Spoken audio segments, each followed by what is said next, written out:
Okay, I've just stained this. I should have shown this in the beginning. I'm in the process of getting it stained here.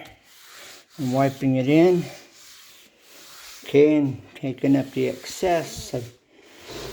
Normally I would take the stain, pour it on the staining sponge, and then wipe it down.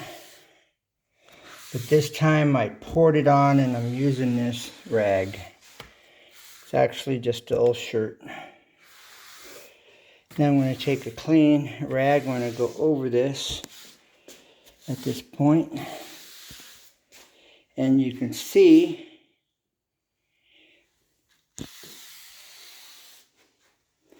that, where's the cup ring? Where's that cup ring I removed?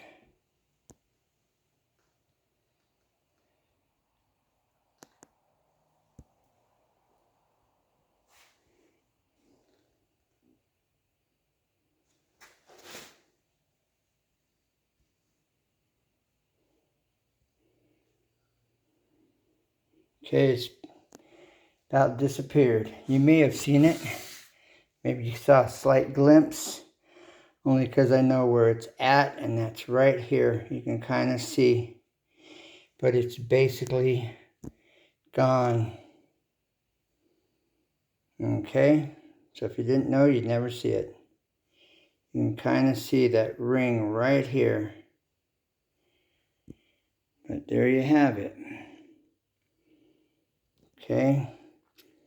Now I'm going to wipe this down with the clean rag.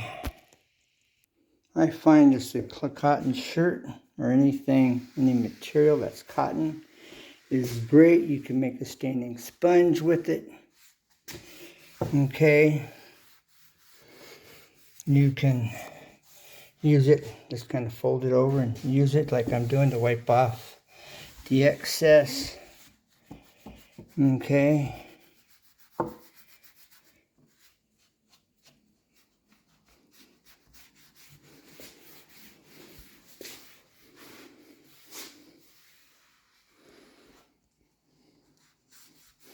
I'm going to go with the grain. Always, it doesn't necessarily matter with this juncture, but it's just a good habit to continue to go with the wood grain. Okay. Then next step, I'm going to put, this was a Restore finish that I added some more stain to, so it changed its chemical structure a bit.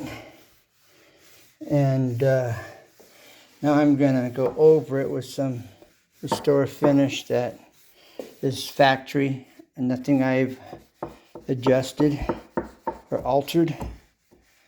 All right. So now let's take the overall look. All right.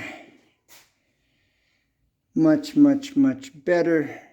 You got to go back and look at the beginning, the first video, to really appreciate how this is turning out. Now there's a comparison, but that's finished. That's the old finish. This is the new one that I'm developing. That's the Restore finish that I altered, that I added straight golden oak stain to. This is the new bottle I'll be using. They also make a Watco, which is another good Restore finish type brand.